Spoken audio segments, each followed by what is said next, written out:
Hey everybody, what's going on? It's Broken Nose Gaming here. And if you've noticed the background, yeah, I've superimposed an image over just because currently everything kind of is a mess and I just don't feel like showing a mess in the background. So you get this fake office instead. Anyways, so the reason why I'm making this video is I know lately, actually probably for a long time now, my channel's been mainly just World of Tanks replays and stuff like that. I haven't done a lot of interaction or any sort of like vlogs or anything related to tech or anything like that actually. And I figured maybe I can talk about what I did with my computer. Originally, I had a Ryzen 5600X system with a RTX 3060 Ti, and then I ended up upgrading the video card to an RTX 3070. I did a video on EVGA right when I did that, as I was one of the customers that purchased the card right before they announced that they were going to stop production of video cards.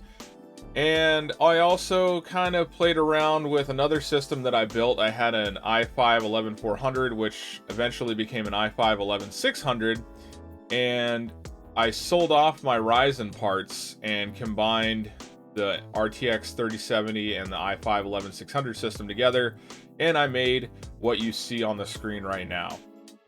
So what you're looking at on the inside here is the i5-11600. It's got a EK water block 120mm AIO, which cools the CPU perfectly fine.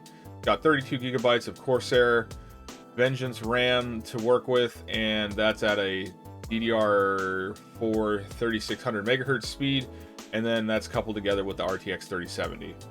So after working with this system for a while, I sort of feel like this, what I was assuming was going to be a side grade, is closer to probably a downgrade. The Ryzen 5600X is probably the superior CPU. That's not saying that the 11600 is terrible, but I can understand the hate for Rocket Lake. It's not a great processor series. If you compare it to the 10 series behind it, there's not a lot of notable improvement, and as a matter of fact, the i9 in the 11 series has less cores than the 10 series. So there's a lot of sort of downgrades in the 11th gen series. I guess on the upside, the 11600 is pretty similar to a 12400. I did notice a lot of people praising the 12400 when it came out. Granted, my 11600 cost more than the 12400, but it's not a terrible CPU, but it's definitely no 5600X. Still, when it comes to things like content creation, this rig has no problems. I do rely on the 3070 for the most part when it comes to encoding, which is why I have a 3070. It's got no issues doing any of the videos or anything that I make. The CPU doesn't bottleneck the card to death. I can still play all the games that I want to play, and I can still play things like Red Dead Redemption 2. As a matter of fact, I have some benchmarks that I'll probably throw in here just for fun, but it's not a big hit. I think I'm probably losing like 20 frames per second at the most. But I did really think that the 11th series was going to be a bigger hit than the 10th series, and it looks like I should have waited for the 12 gen series instead, but it is what it is. But yeah, this little computer has been sort of a Frankenstein. It started in an NZXT case, and then I upgraded its guts, and then I decided I'd like a smaller case because I keep hitting my knee on the NZXT case, and so the NZXT case got swapped out for this smaller Lee case. I mean, I'm done with it now. I'm not gonna do anything else with this system. It is what it is, and all in all, I'm still pretty happy with it. It does run cooler than the Ryzen system does. Even under full load, I can't get this thing to go above like maybe 70 Celsius with a 120mm AIO. That's pretty good. So as promised, I do have some benchmarks. They're mainly synthetic, anything from PC Mark to Cinebench to 3D Mark, Time Spy, etc., etc. I do have one game in there, and that's Red Dead Redemption 2. The only reason that Red Dead Redemption 2 made it in there is because it has a benchmark that shows the frames per second at the end. And also, it's the most intensive game that I play, so I figure you can get an idea of how the system does just with the most intense game that I have in my library.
yeah, somewhat of a disappointed Rocket Lake owner, but it is what it is. I'll keep this system running until it's time to do a major upgrade down the line.